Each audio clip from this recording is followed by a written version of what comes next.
his level. I will talk to him about bridge and golf and politics and neckties, and the grown-up would be greatly pleased to have met such a sensible man. Chapter 2. So I lived my life alone, without anyone that I could really talk to, until I had an accident with my plane in the desert of Sahara 6 years ago. Something was broken in my engine, and as I had with me neither a mechanic nor any passengers, I set myself to attempt the difficult repairs all alone. It was a question of life or death for me. I had scarcely enough drinking water to last a week. The first night, then, I went to sleep on the sand 1,000 miles from any human habitation. I was more isolated than a shipwrecked sailor on a raft in the middle of the ocean. Thus, you can imagine my amazement at sunrise when I was awakened by an odd little voice. It said, "If you please, draw me a sheep." What? Draw me a sheep? I jumped to my feet, completely thunderstruck. I blinked my eyes hard. I looked carefully all around me, and I saw a most extraordinary small person who stood examining me with great seriousness. Here you may see the best portrait that, later, I was able to make of him. But my drawing is certainly very much less charming than its model. That, however, is not my fault. The grown-ups discouraged me in my painter's career when I was 6 years old, and I never learned to draw anything except boas from the outside and boas from the inside. Here is the best portrait that, later, I was able to make of him.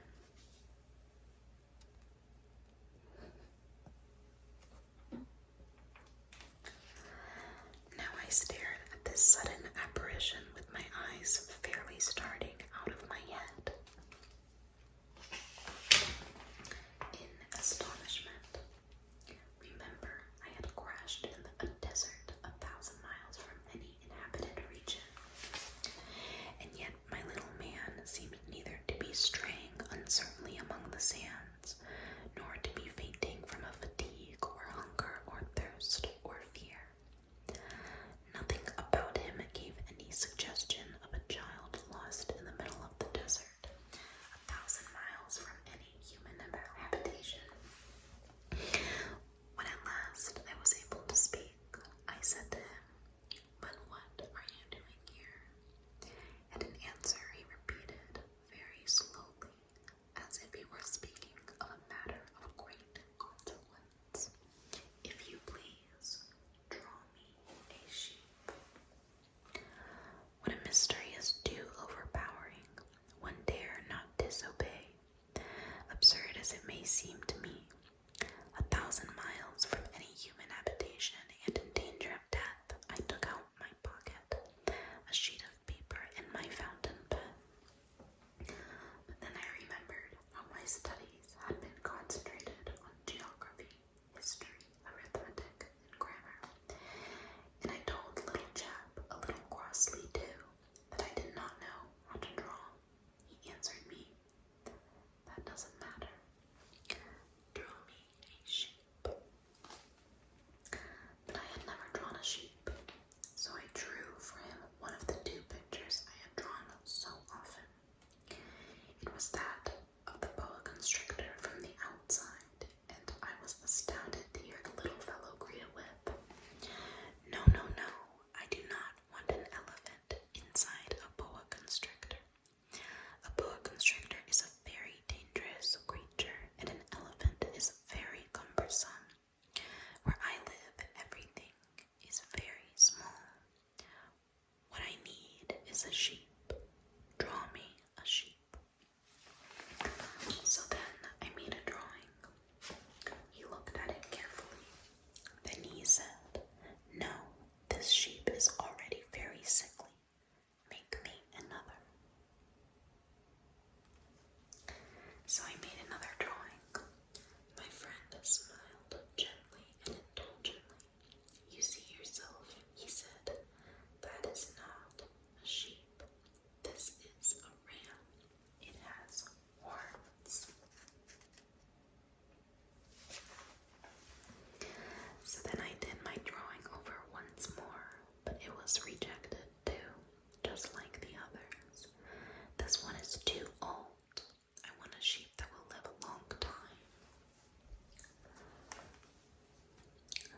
this time, my patience was exhausted because I was in a hurry to start taking my engine apart.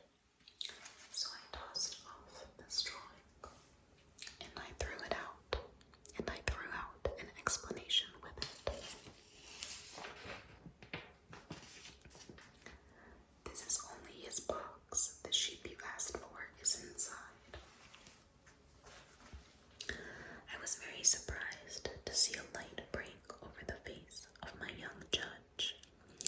This is exactly the way I wanted it. Do you think that this sheep will have to have a great deal of grass?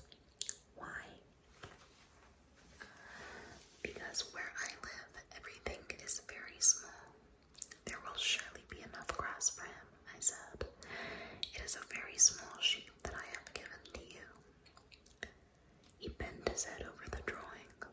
Not so small that, look, he has gone to sleep. And that is how I made the acquaintance of the little prince. I'm going to read one more chapter. Chapter 3. It took me a long time to learn where he came from. The little prince, who asked me so many questions, never seemed to hear the ones I asked him. It was from words dropped by chance that little by little everything was revealed to me. The first time he saw my plane, for instance, I shall not draw my plane. That would be much too complicated for me. He asked, "What is that object?" "That is not an object. It flies. It is an airplane. It is my airplane." And I was proud to have him learn that I could fly. He cried out then, "What? You dropped down from the sky?" "Yes," I answered modestly. "Oh, that is funny." And the little prince broke into a lovely peal of laughter, which irritated me very much. I like my misfortunes to be taken seriously. Then he added, "So you too come from the sky. Which is your planet?" At that moment, I got a gleam of light in the impenetrable mystery of his presence. And I demanded, abruptly, "Do you come from another planet?" But he did not reply. He tossed his head gently without taking his eyes from my plane. It is true that on that you can't have come from very far away. And he sank into a reverie which lasted a long time. Then taking my sheep out of his pocket,